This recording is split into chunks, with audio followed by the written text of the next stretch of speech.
First ಬಾಣಲಿ ಇಟ್ಟು ಎಣ್ಣೆ ಹಾಕಿ ಎಣ್ಣೆ ಕಾದ್ಮೇಲೆ ಕಡಲೆಬೀಜ, ಕಡಲೆಬೇಳೆ, ಬೆಳ್ಳುಳ್ಳಿ, ಮೆಣಸಿನ್ಕಾಯಿ, ಈರುಳ್ಳಿ ಹಾಕಿ ಫ್ರೈ ಮಾಡ್ಕೋಬೇಕು.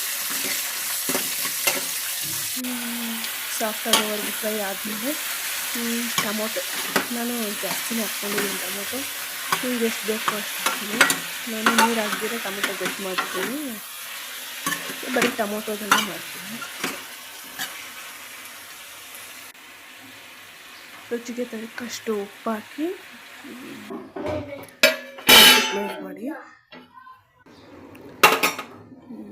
ಮತ್ತು ಮಧ್ಯದಲ್ಲಿ ತೆಗೆದು ಸ್ವಲ್ಪ ಫ್ರೈ ಮಾಡಿಕೊಂಡು ಸಾಫ್ಟ್ ಆಗೋವರೆಗೂ ಮತ್ತು ಲಿಡ್ ಕ್ಲೋಸ್ ಮಾಡಿ.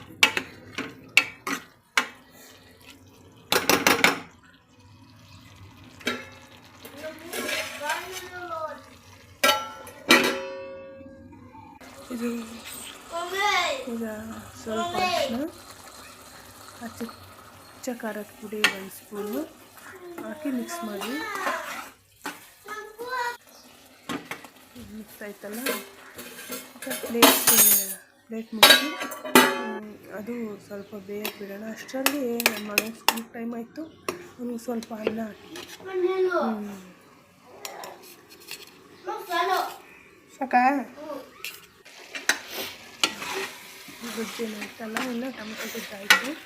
ಪ್ಲೇಟ್ ತೆಗೆದು ನೋಡ್ತಾರೆ. ಸ್ಟವ್ ಆಫ್ ಮಾಡ್ಕೊಳ್ಳೋಣ. ಸ್ಟವ್ ಆಫ್ ಮಾಡ್ಕೊಂಡು ಬಾಕ್ಸ್ಗೆ ಹಾಕ್ಬಿಡ್ತೀನಿ. ಅವನಿಗೂ ಟೈಮ್ ಆಯ್ತಲ್ಲ.